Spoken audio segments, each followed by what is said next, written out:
Hi, everybody. Hey, it's Peter Boland again, welcoming you back to part 7 of our study of I Am That, the collected sayings and teachings of Nisargadatta Maharaj, one of the great non-duality teachers out of the Indian tradition of Advaita Vedanta in the 20th century. This book, a transcription of hours of recordings of him in Sangha, in satsang, with pilgrims that came to him with questions. And the questions and answers are in this book compiled by Maurice Friedman and published in 1973. There's a link in the description of this video where you can get your own copy. But I'm taking the time to make these videos to just share with you a tiny fraction of the wonderful nuggets of wisdom that we find in this book. You know what really strikes me as we go deeper and deeper into this work is how much affinity there is, how much harmony and accord there is between these teachings and the teachings of the Japanese and Chinese Buddhist tradition, Zen Buddhism. And many of you know exactly what I mean. That there is a general project of abandoning all supports, of leaving behind the normal kind of ordinary trappings of religion and scholarship, and realizing that, as the title implies, or doesn't imply, it says it explicitly, I am that you are already awakened, you just don't know it because your mind is preventing you from knowing it. So we are both our own jailer and our own liberator. And so, like in Zen Buddhism, there's often a kind of, a kind of iconoclastic, brusque brushing off or dismissal of methodology, of proper rituals, and all of this business about having to be right and do the right thing. And instead, just inquire. Spend time in the question. As he says here, abandon every attempt. Just be. Don't strive. Don't struggle. Let go of every support. Hold on to the blind sense of being, brushing off all else. This is enough.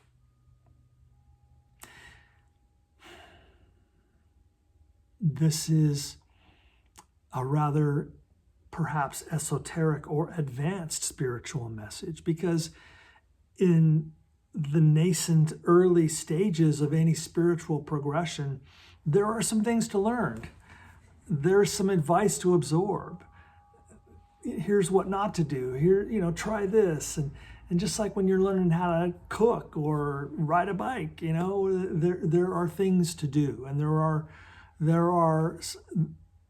the best teachers are trying to help you not waste time, give you shortcuts around the obvious pitfalls that are going to just delay the progress and hold you back. All that being said, later in the process comes the esoteric teaching. There is no method. There are no steps. There is no path. And as he says a little later in this passage, you must find your own way. Unless you find it yourself, it will not be your own way, and it will take you nowhere. Earnestly live your truth as you have found it. Act on the little you have understood. It is earnestness that will take you through, not cleverness, your own or another's. I'm reminded of Krishnamurti's famous line, truth is a pathless land. What is a path but a kind of a beaten down line through a field where hundreds and thousands have walked before you and trampled it down? And you're just sort of following the guy in front of you. Okay, is that really it? Or are we trying to get to Rumi's field from that wonderful Rumi poem, The Great Wagon. Out beyond all ideas of wrongdoing and right doing, there is a field. I'll meet you there. And when the soul lies down in that grass, the world is too full to talk about.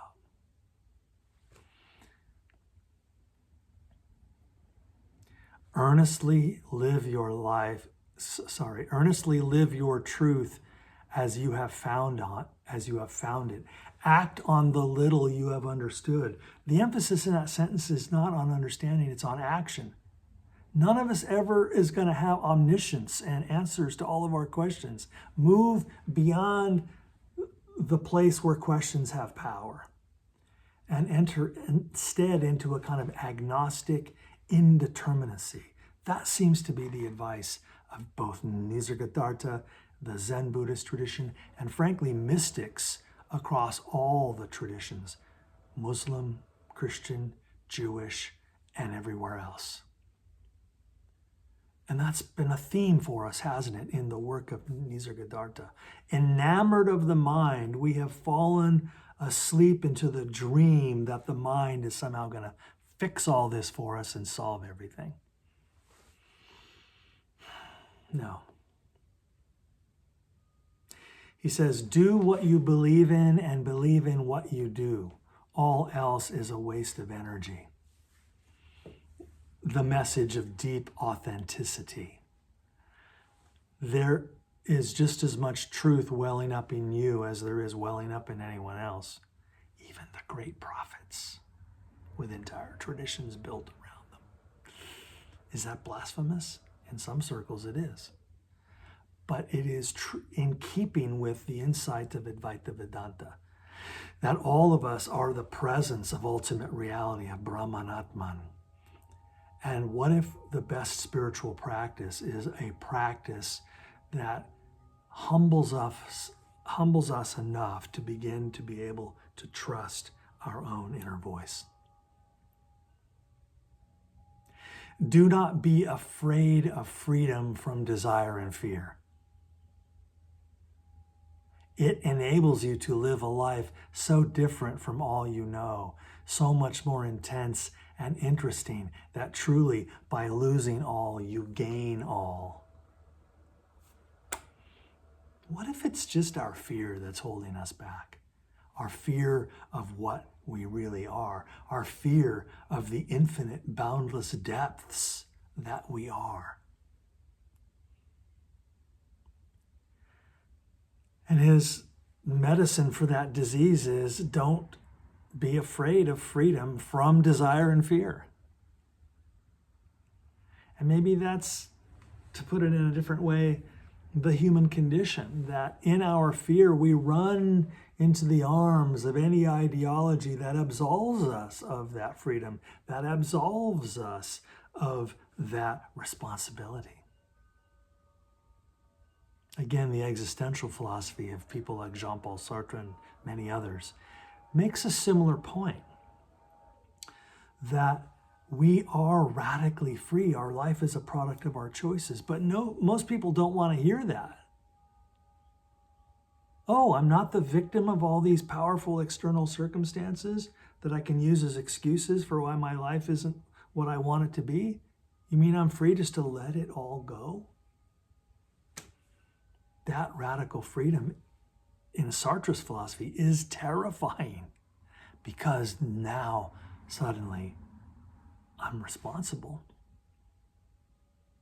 And that's a heavy burden. And in this philosophy here, Nisargadatta Maharaj counsels us also, don't be afraid of being free from desire and fear. Because by losing all, he says, you will gain all. What a perennial philosophy we hear in the wisdom of so many teachers. That when Jesus says, when a seed goes into the ground, it has to die for there to be the blossoming of the grain. So in what sense do I have to quote unquote die in order to be reborn? Now, in sort of classic mainstream Christianity, they kind of build the whole religion around that image of the death and resurrection of Christ, prefiguring our own death and resurrection.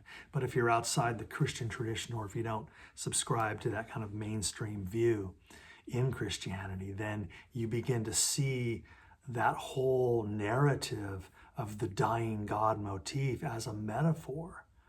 As our old form dissolves, only then can who we authentically are arise. It recasts the whole Christian narrative as a parable of transformation.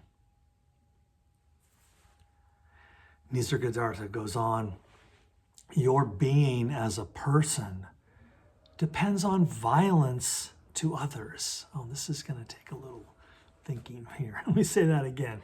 Your being as a person depends on violence to others. Your very body is a battlefield full of the dead and dying. Existence implies violence. And here Nisargadatta is responding to another, very earnest question from an earnest seeker. Why, maybe it's about vegetarianism, or maybe it's about compassion for others, including compassion for one's enemies. And Nisargadatta says, look, as embodied forms, our very existence implies violence. I am an organism, a biological organism. I require thousands of calories a day, and all the food that I put into this mouth is made up of the bodies of formerly living things, plants, the products of animals, milk and cheese, and some of us eat the flesh of animals or fish or birds. We kill to live. And this is unavoidably true. And so, seeing that for what it is, we realize there is no escape from the fact that our existence is predicated on ending the existence of other organisms. This is an excuse. This isn't an excuse or a reason to be thoughtless or cruel. What if we could still, in the context of that foundational fact, decide to roll back the amount of harm that we're going to cause? Ahimsa, or nonviolence, non-harm, is a bedrock value throughout the Hindu and Buddhist and Jain and other wisdom traditions. But to not go around apologizing for existing and realizing that we participate in it. Speaking of religions, he says, recorded, this might sound blasphemous to some, recorded religions are mere heaps of verbiage. Religions show their true face in actions, in silent action. To know what a man believes, watch how he acts. I love that. Don't tell me what your religion is. Show me. One of my Christian friends put it this way. He was telling me one day, he said, Peter, somebody asked me once, are you a Christian? And my friend said, I don't know. Ask my neighbor. There it is.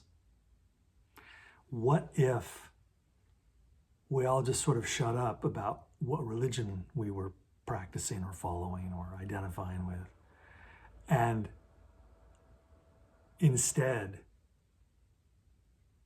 argued for our authenticity in how well we loved one another? I love the sort of flippant and kind of harsh clapback way he says it, that recorded religions are mere heaps of verbiage. Just a bunch of words, a bunch of teachings written mostly by people who didn't even know or live in the same century as the founder, let alone witness their transformation and the fruits of their actions. Religion is just a lot of writing about a lot of writing about a lot of writing. And then we join in these tribes and we argue for the veracity of our tribe over other tribes, and it's just exhausting. It's just exhausting. You'll see those arguments come up in YouTube comment sections, right? I try to delete them as quickly as I can, but some people will just pipe up and say, oh, none of this is true. You have to follow my religion because that's the true one. It's like, Related to that idea, he goes on to say, you may know all the right words, quote the scriptures, be brilliant in your discussions, and yet remain a bag of bones. Or you may be inconspicuous and humble, an insignificant person altogether, yet glowing with loving kindness and deep wisdom. Who would you rather live next door to? The pedantic blowhard with all the symbols hanging around their neck and the right bumper stickers and the right flags and letting you know, blowing their trumpet on the street corner, letting you know which tribe they're in? Or would you rather live next to someone who you don't even really know what religion they are, but the way they live their life is the very embodiment of the virtues all religions supposedly espouse? By their fruits you will know them. Here's another idea connected to everything else we've been thinking about. He says, if you want to be beyond suffering, you must meet it halfway and embrace it. Relinquish your habits and addictions. Live a simple and sober life. Don't hurt a living being. This is the foundation of yoga. To find reality, you must be real in the smallest daily action. There can be no deceit in the search for truth. You know, you kind of get what you give. If you want love, show up as love. If you want a friend, be a friend. If you want truth, be true.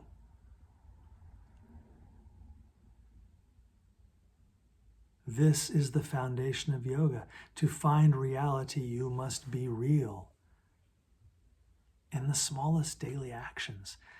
We call this integrity. When your values and your words and actions align and are one thing. Integer means one. So to integrate means to be one thing.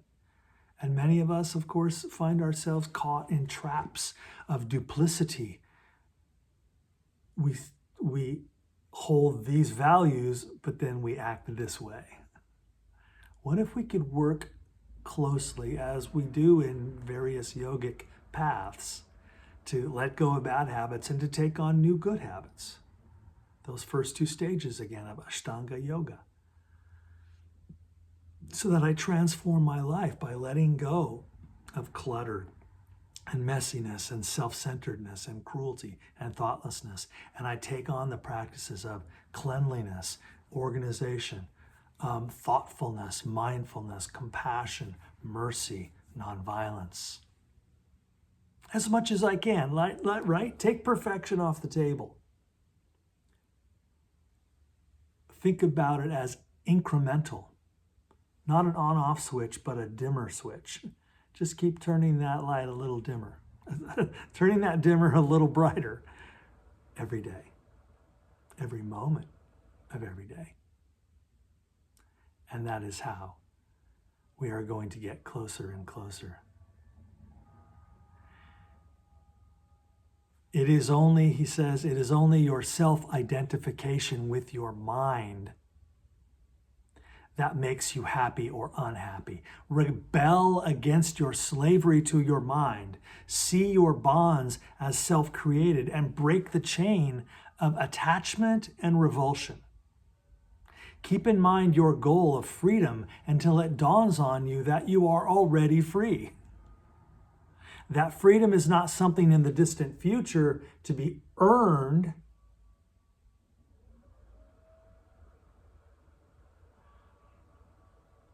with painful efforts, but perennially one's own, to be used. Liberation is not an acquisition, but a matter of courage. The courage to believe that you are free already and to act on it. That theme has been with us since the first video, since the beginning of our study of this book.